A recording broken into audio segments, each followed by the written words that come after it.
Hey,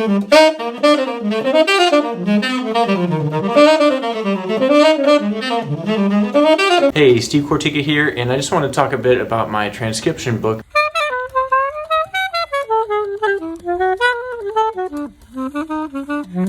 It has 22 solos, and they're all a cappella, and they're over common chord progressions that everybody knows and loves. So why read transcriptions? For one, reading through transcriptions can be awesome sight reading practice. I remember one of the first auditions I had at Cincinnati was for the jazz ensemble placement. So I was 18 years old at the time, and I wasn't a very great improviser. So I knew I was gonna have to rely on my sight reading skills in order to get placed in one of the better bands. I went upstairs into the practice rooms and read through the Charlie Parker Omni book for about an hour straight. I can safely say that this got me into the top jazz ensemble. I was on second alto, which was totally fine with me, but I was super excited to be around a bunch of musicians that I knew were gonna be better improvisers than me, and most likely just all around better musicians.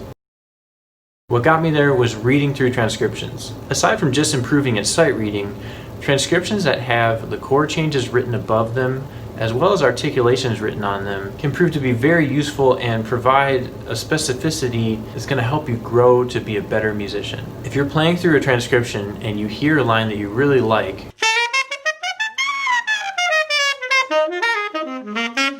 and the chord changes are written above the line, then analyzing the notes that are in that line are really going to help you to understand how to recreate that line and use it again in the future, maybe even in a different key. When I began this project a couple of months ago, I really wanted to capture the most concise and clear choruses of improvised music that I possibly could. In doing this, and I think you'll hear from lines like this,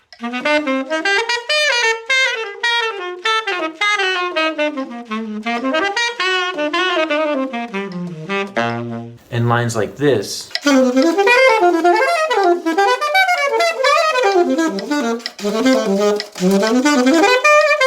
that by practicing these phrases and internalizing them is hopefully going to be thought-provoking and encourage new ideas in the practice room.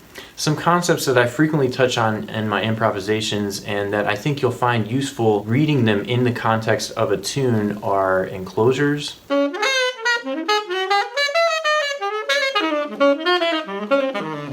double time,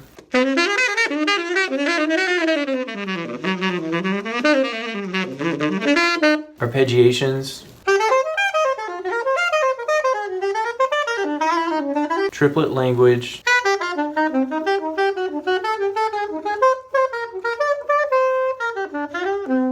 and lines that extend beyond your standard 2 to 4 bar phrases.